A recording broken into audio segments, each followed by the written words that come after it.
Assalamualaikum warahmatullahi wabarakatuh. Pada video pembelajaran ini, kita akan bahas mengenai salah satu konsep penting dalam statistika yang kita namakan sebagai poubah acak. Kita review sedikit ya. Percobaan adalah setiap aktivitas yang dilakukan untuk membangkitkan data atau keluaran. Nah, ini adalah beberapa contoh dari percobaan. Bisa pelemparan koin 3 kali, kemudian dicatat sisi yang muncul, maka keluarannya adalah angka-angka-angka, angka-angka gambar, angka gambar angka, angka gambar-gambar, gambar angka-angka, gambar angka gambar, gambar-gambar angka, kemudian gambar-gambar gambar. Kemudian percobaan berikutnya adalah percobaan pelemparan dadu bersisi 6 dan dicatat sisi mana yang muncul, maka kemungkinan keluarannya adalah 1, 2, 3, 4, 5, dan 6. Kemudian misalkan kita periksa kondisi sebuah produk gitu ya, mungkin produk ini adalah produk elektronik misalkan, maka keluarannya bisa jadi yang tercatat itu adalah cacat, cacat, tidak cacat gitu ya. Kemudian pada saat memeriksa ujian, maka keluarannya adalah nilai X, suatu nilai X dalam selang dari 0 sampai 100. Kemudian mencatat waktu dari perjalanan dari rumah ke kantor, keluarannya adalah nilai X dalam selang dari 0 sampai 60 menit. Kemudian kalau dilakukan pelemparan koin 3 kali, kemudian dicatat berapa kali sisi angka yang muncul, maka keluarannya adalah 0, 1, 2, dan 3. Nah, kalau kita perhatikan keluaran dari percobaan-percobaan ini bisa bernilai numerik atau berupa data kuantitatif, tapi juga bisa berupa kualitatif di sini.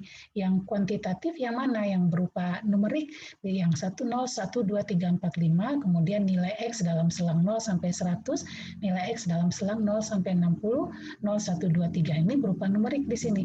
Yang kualitatif yang mana? Jadi hanya menunjukkan sifatnya saja, cacat tidak cacat. Kemudian ini juga AAA, AAG ini juga merupakan suatu keluaran yang bersifat kualitatif. Nah, sekarang coba kita perhatikan yang numerik ini gitu, yang numerik ini atau yang kuantitatif. Suatu keluaran yang numerik atau kuantitatif, dia bisa merupakan memang alami berupa nilai numerik seperti ini. Dia berupa nilai numerik 1, 2, 3, 4, 5, kemudian nilai X dalam selang 1, 0 sampai 100, dan yang ini juga nilai X dalam selang dari 0 sampai 60. Jadi secara alami memang keluaran ini berupa data numerik gitu.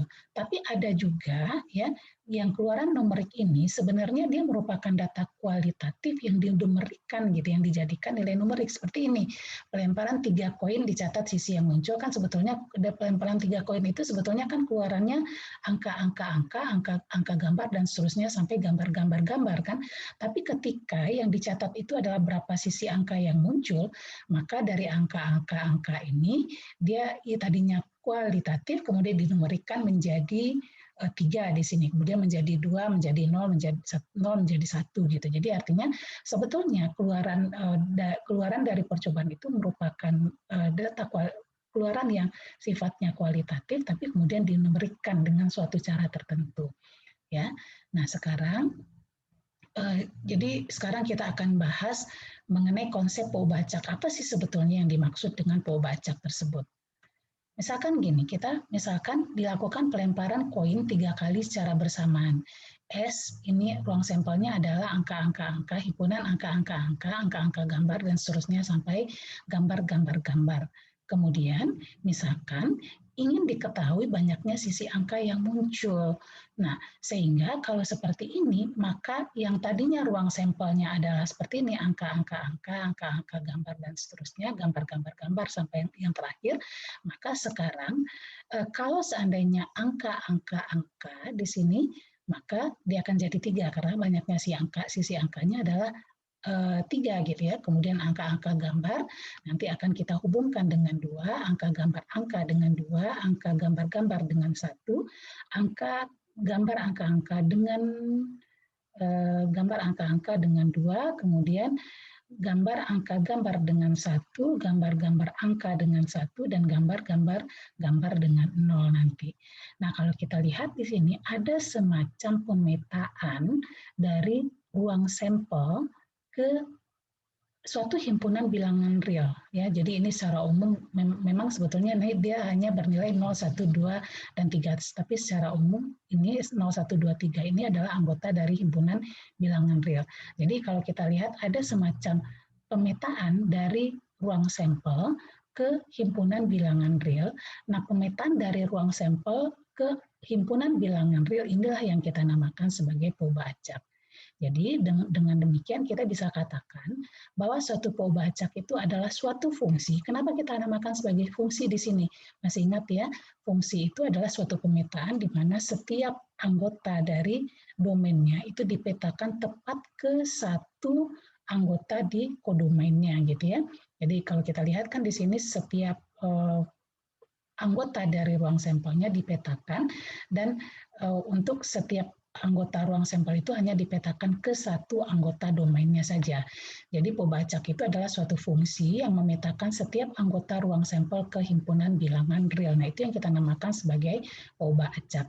Poba acak itu biasanya diberi nama dan dinyatakan dengan menggunakan huruf kapital. Kemudian nilai dari poba acak dinyatakan dengan huruf kecil yang bersesuaian dengan huruf kapital yang diambil tersebut. Seperti pada kasus ini, maka poba acaknya kita nyatakan sebagai X, jadi kita beri nama poba acaknya X, dan kita definisikan sebagai banyaknya sisi angka, jadi ini banyaknya sisi angka ya, banyaknya sisi angka yang muncul dari 3 kali pelemparan mata sebuah lemparan koin gitu ya. Nah, jadi nama poba acaknya X didefinisikan sebagai banyaknya sisi angka yang muncul dan nilai-nilai yang mungkin bagi poba acak X tersebut adalah 0, 1, 2, dan 3. Nah, itu kira-kira yang dimaksud dengan poba acak tersebut gitu ya. Jadi suatu fungsi yang memetakan setiap anggota ruang sampel ke himpunan bilangan real. Nah, poba acak tersebut ada 2 jenis, ada yang kita namakan sebagai poba acak diskret, ada yang kita namakan sebagai poba acak kontinu. Di mana poba acak diskret dikatakan poba acak diskret jika memiliki nilai yang tercacah. Jadi dapat dihitung di sini baik dia merupakan tercacah terhingga maupun tak hingga. Jadi kalau misalkan nilainya 0, 1, 2, 3, 4 itu berarti dia tercacah. Jadi tercacah itu bisa kita hitung. Ini adalah yang pertama, yang kedua, yang ketiga, dan seterusnya misalkan seperti itu. Jadi kalau terhingga berarti banyaknya kita tahu, jadi anggotanya misalkan 10. Jadi itu adalah yang tercacah dan terhingga. Yang tak hingga gimana? Jadi memang 0, 1, 2, 3, 4, dan seterusnya misalkan itu yang dia tercacah tapi tak hingga. Nah, itu yang kita namakan sebagai poba acak diskret. Kemudian ada lagi yang kita namakan sebagai poba acak kontinu, dikatakan sebagai poba acak kontinu jika memiliki nilai yang banyaknya sama dengan banyaknya nilai pada suatu selang nilai tertentu. Itu adalah 2 buah poba acak.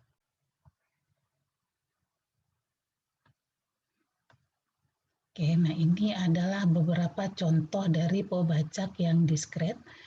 Misalkan kita punya percobaan menjawab 20 soal ujian gitu, ini menjawab 20 soal ujian.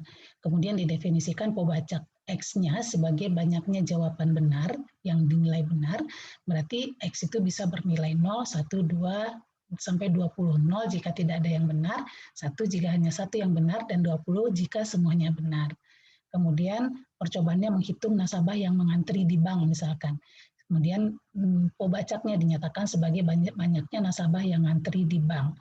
Dan Y-nya bisa bernilai 0, 1, 2, 3, dan seterusnya. Nah, ini yang dinamakan sebagai yang tercacah terhingga. Jadi kita bisa tentukan bahwa ini yang pertama, yang kedua, yang ketiga, ini adalah yang ke-21 dan banyak nilainya adalah 21. Tapi ini coba kita lihat.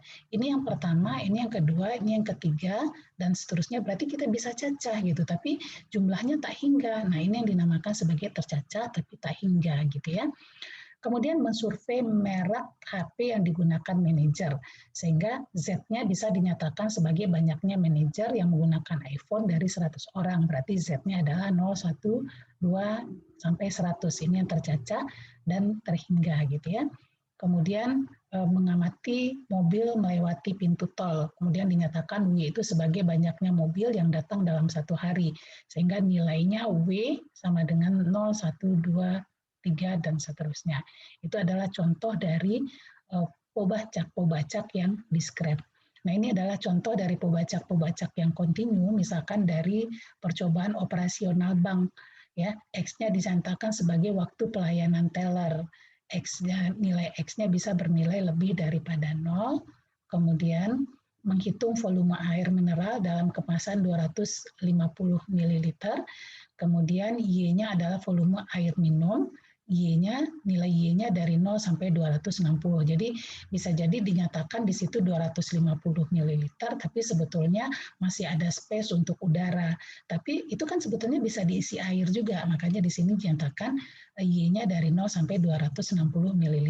Kalau memang ini yang 250 ml ini kan adalah volume rata-rata yang biasa ada pada kemasan tersebut, tapi kalau diisi penuh bisa jadi dia 260 jadinya, misalkan seperti itu gitu ya. Kemudian percobaannya adalah mengadakan ujian, kemudian Z-nya adalah waktu mahasiswa mengumpulkan hasil dalam menit misalkan. Nilainya bisa dari 0 sampai 240 menit kalau memang waktu yang disediakan hanya 2 jam gitu ya. 0 bisa, nolnya mungkin tidak bisa, tapi lebih sedikit dari 0 bisa. Jadi artinya si mahasiswa itu begitu dapatkan berkas ujian langsung dia kumpulkan, misalkan seperti itu. Ya, kemudian percobaan berikutnya mengamati mobil yang melewati pintu tol, jadi sama seperti tadi. Kemudian W-nya adalah waktu antar kedatangan kendaraan, W-nya lebih besar daripada 0.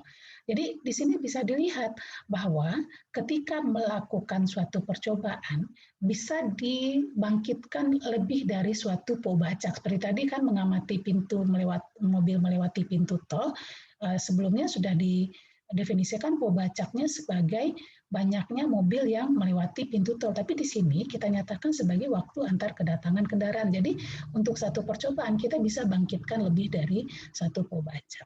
Oke, demikian penjelasan kita mengenai pembahasan kita mengenai pobacak. Jadi di sini hanya pengertian-pengertian pobacak saja yang diberikan dulu. Nah, nanti kita akan lanjutkan pada konsep-konsep lain yang terkait dengan pobacak tersebut. Baik, selamat belajar.